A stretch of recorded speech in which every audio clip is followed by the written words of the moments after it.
Okay, guys, what's going on?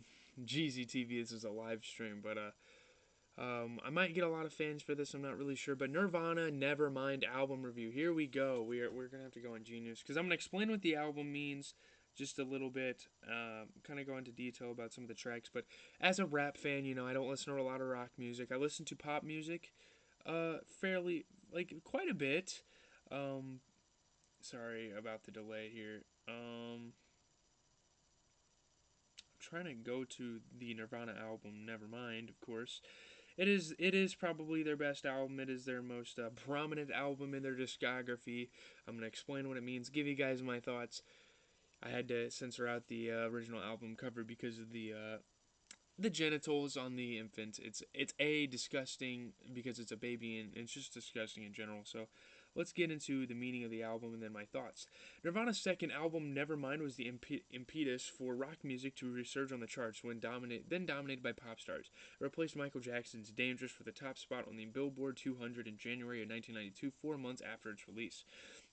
Featuring new drummer Dave Grohl and production by Butch Vig, who became highly requested and formed his own band afterward called Garbage, the project contained much more well-developed material than June 1989's Bleach, while conveying a level of angst that every Generation Xer could identify with. The surprise success of Nevermind, with over 24 million copies sold worldwide, also brought a spotlight to both Seattle, home of other grunge bands such as Pearl Jam, Soundgarden, and Alice in Chains, and alternative rock as a whole. This helped propel bands like the Smashing Pumpkins and Green Day from the underground to global superstardom.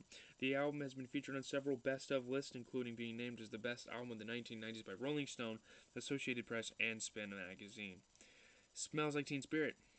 One of Nirvana's biggest hits, Smells Like Teen Spirit, was the lead single from their second album, Nevermind. The song's success and omnipresence in the early 90s brought the band unrivaled popularity. Eventually, Kurt grew tired of it and removed it from their live set as often as possible.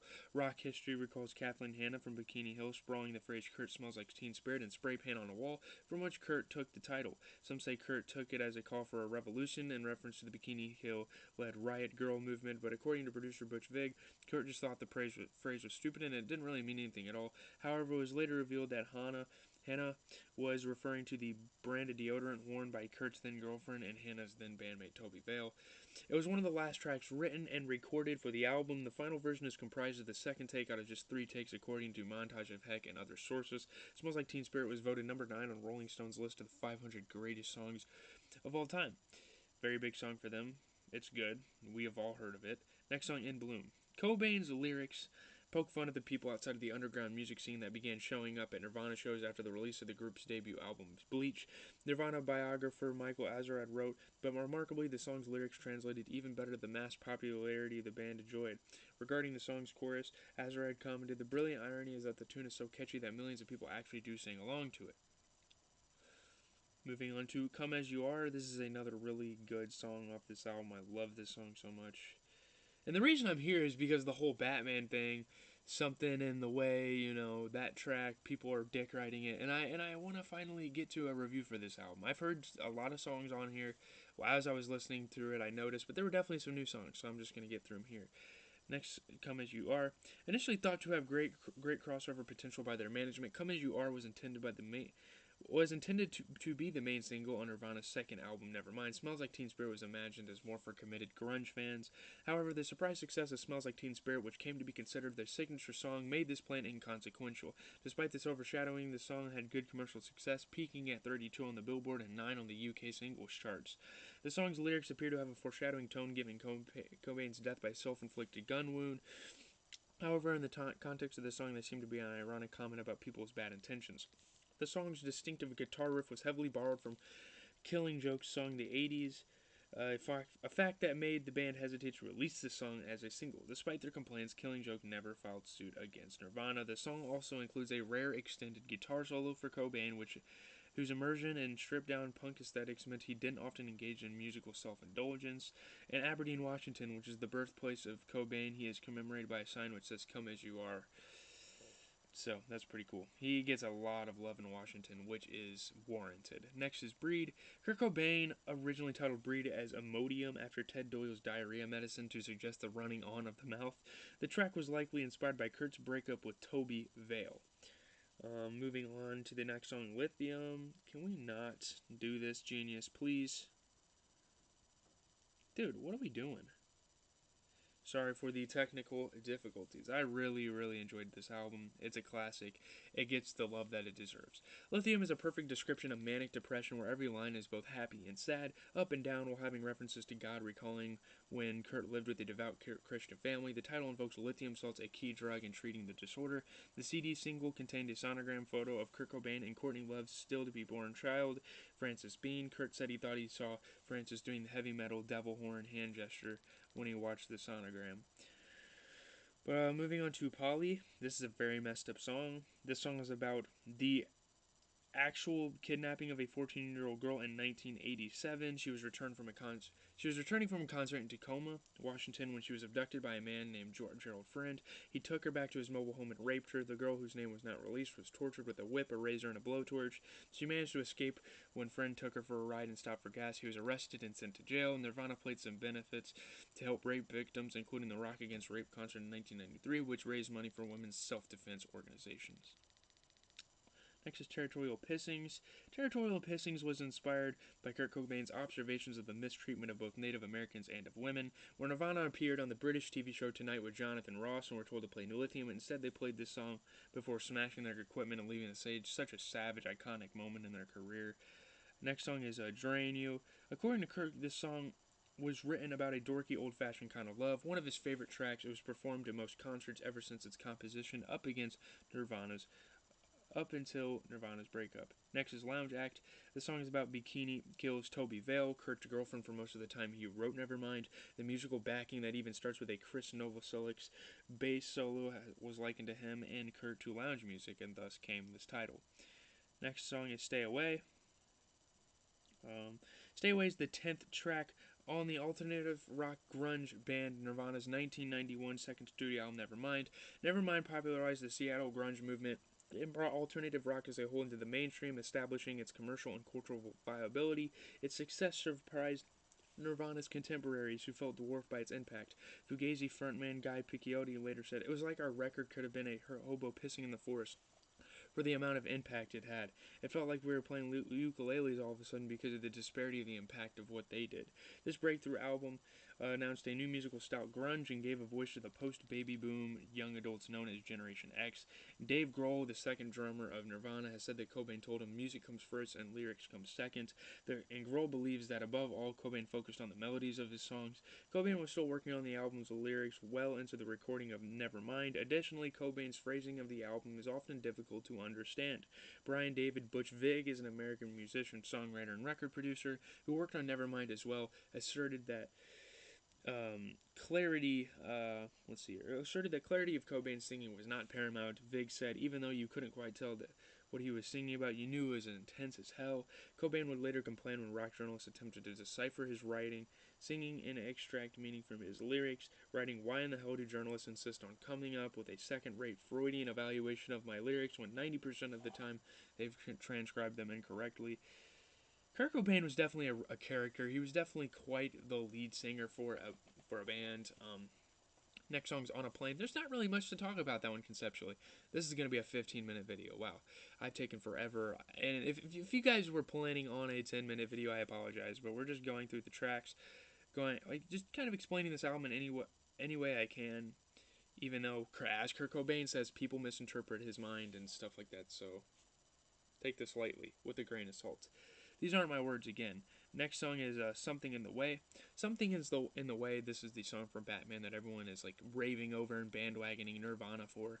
Something in the Way is the 12th and final song on Nirvana's major label debut Nevermind, not including its hidden track Endless Nameless. While many fans believe that the lyrics were autobiographical concerning a stint of vagrancy in Kurt Cobain's lifestyle, this common misconception has been refuted by several sources. Nonetheless, historians seem to agree that it was the Young Street Bridge which inspired this haunting composition, as Kurt would often hang out nearby and fish along the famous Wishkah River when he was a teenager. This location has become a sort of memorial for Nirvana fans and is commonly decorated with tributes to the late singer.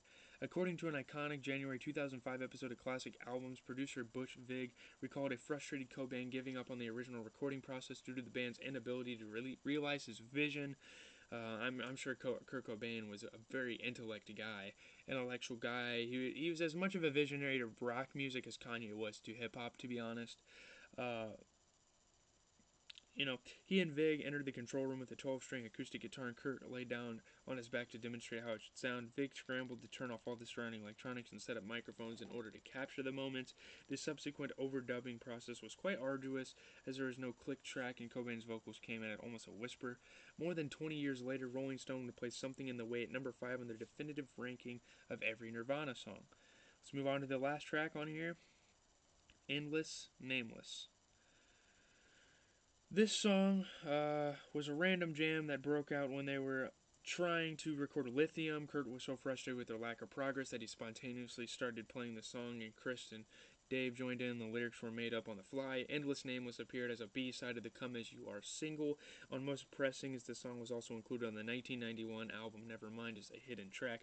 Following 10 minutes of silence after Something in the Way ends, the song is very intense. Kurt broke his guitar in the studio during the recording, which can be heard during the end of the song. He also smashes his guitar after performing this song live at the Paramount. So that's pretty much every track explained. And now I'll give you guys what Apple Music had to say, and then I'll actually give my thoughts for once. How about we give that a try in a little bit?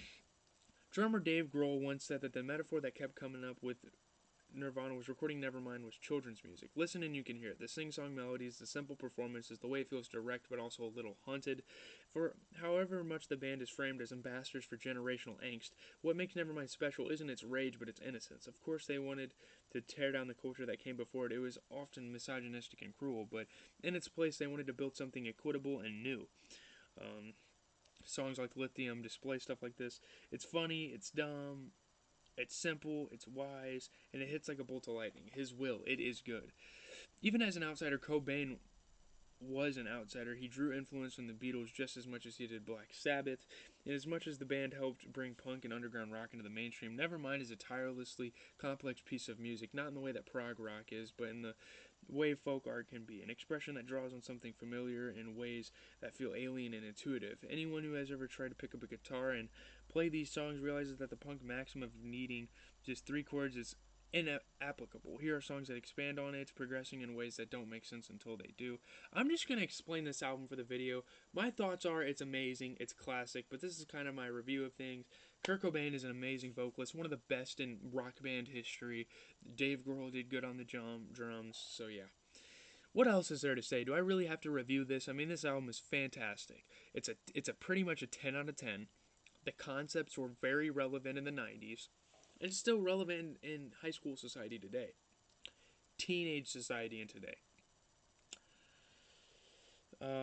Still, they never present themselves as more than ordinary. Where once stood the sex god in his leather pants, now stands up a flanneled caveman banging away on his cool new rock on songs like Territorial Pissings and Stay Away. Where once was the glossy power ballad is now something fragile and raw in songs like Polly and Something in the Way. The old guard was still kicking. Both Metallica's Black Album and Guns N' Roses' 2-volume Use Your Illusion famously came out within weeks of Nevermind, selling millions while drawing the sort of critical curiosity that big rock bands hadn't had in years. But Nevermind cut a Rubicon. Kip Winger, the hair metal band Winger, remember seeing the course-setting videos for Smells Like Teen Spirit and thinking it was finished. And not only did Nevermind go on to sell out a bet as well as Metallica and Use Your Illusion for a brief moment in early 1992, it even displaced Michael Jackson's Dangerous as the best-selling album in the United States. Ridiculous. They dethroned Michael Jackson. A publicist for Sub Pop, the band's first label, once said that the first thing that made Nirvana stand out in Seattle that the start was that girls liked them, not you figure just because Cobain was one of the first male rock stars to say he was a feminist, but because he was one of the first male rock stars who didn't seem turned on by power. As radical as it seemed at the time, the beauty of Nevermind was simple. Anyone could come just as they are. And this is just a very, very, very iconic era of music. Just like so relatable. This is when music was starting to become really, really relatable when Nirvana became a thing.